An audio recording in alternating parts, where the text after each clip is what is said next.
Hey, salut à toi, j'espère que tu vas bien.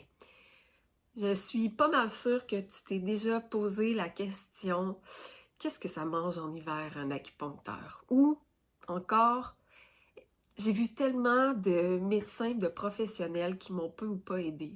Qu'est-ce que la médecine traditionnelle chinoise pourrait m'apporter de plus? Ou encore, comment ça marche l'acupuncture? Eh bien, c'est des questions tout à fait légitimes.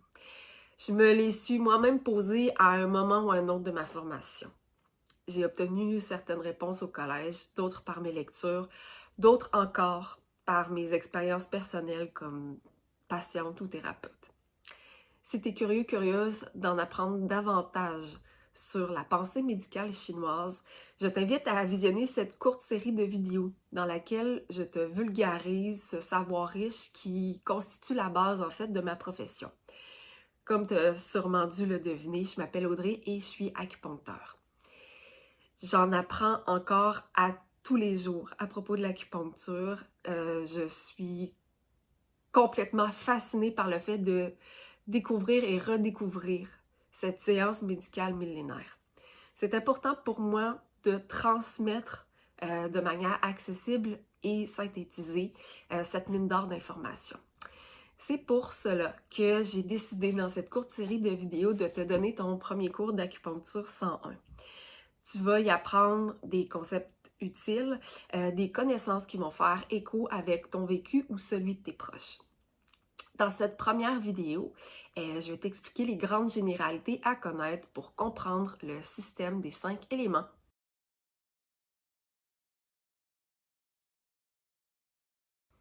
Alors, je sais que ça peut sembler apeurant de plonger dans cet univers-là qui nous paraît totalement à l'opposé de ce qu'on connaît, mais tu vas te rendre compte rapidement que c'est somme toute assez simple.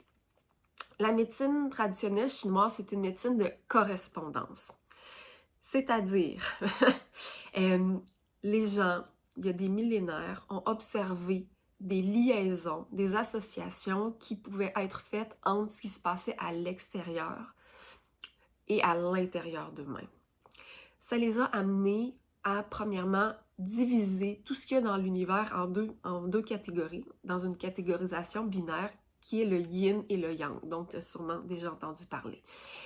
Je ne reviendrai pas là-dessus aujourd'hui, on va en parler dans une vidéo subséquente. Moi, je vais me concentrer aujourd'hui sur une autre manière de lire, de penser, notamment la pensée médicale chinoise, qui est beaucoup utilisée par les acupuncteurs au Québec, qui est le système des 5 éléments. Donc, au lieu d'y avoir 2 catégories, il y en a 5, et le principe est le même. C'est un principe de correspondance qui nous a permis d'associer absolument tout ce qu'il y a dans l'univers, notamment les signes et symptômes des maladies, des troubles, des conditions, à l'un de ces 5 éléments-là. Quels sont-ils, ces éléments?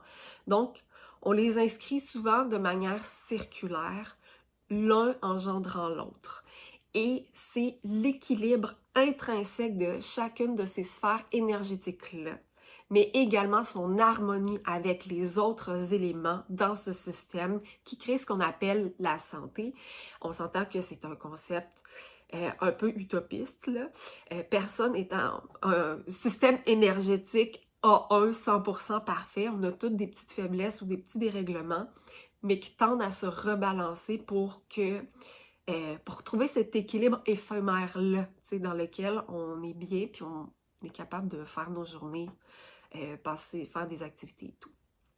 Alors, premier élément, l'élément eau. L'élément eau engendre l'élément bois. Pourquoi engendre l'élément bois? Vous allez vous rendre compte que ça marche beaucoup par métaphore aussi, la médecine chinoise, c'est que l'eau permet de faire pousser les plantes. Donc, premier élément. On arrive au deuxième élément qui est l'élément bois. L'élément bois engendre l'élément feu parce que les bûches sont nécessaires à embraser, à créer la flamme, à créer le feu. Vous me suivez jusque-là? Oui, super. Donc, on est rendu au troisième élément qui est l'élément feu. L'élément feu engendre l'élément terre parce que du feu vont naître les cendres et les cendres sont à la base de ce qui constitue le sol, la terre. Donc, On a eu eau, le bois, par la suite le feu, la terre et le dernier élément est l'élément métal. Donc l'élément métal a été engendré par la terre puisqu'on trouve les minerais dans le sol. Et là, pour boucler la boucle, le métal engendre l'eau parce que par condensation sur le métal, on retrouve les gouttelettes d'eau. Donc, je vous répète le cycle des éléments. Donc, on a l'eau, le bois, le feu, la terre et le métal. Et ce système-là doit trouver une certaine harmonie entre ces éléments, mais aussi à l'intérieur de chacun de ces éléments-là. On y reviendra dans des vidéos subséquentes sur chacun de ces éléments. En résumé, quelles sont les généralités à connaître pour comprendre les bases du système des 5 éléments en médecine traditionnelle chinoise? Tout d'abord, il faut se rappeler que c'est une médecine de correspondance, basée sur des choses tangibles qui nous permettent d'accéder à des éléments intangibles.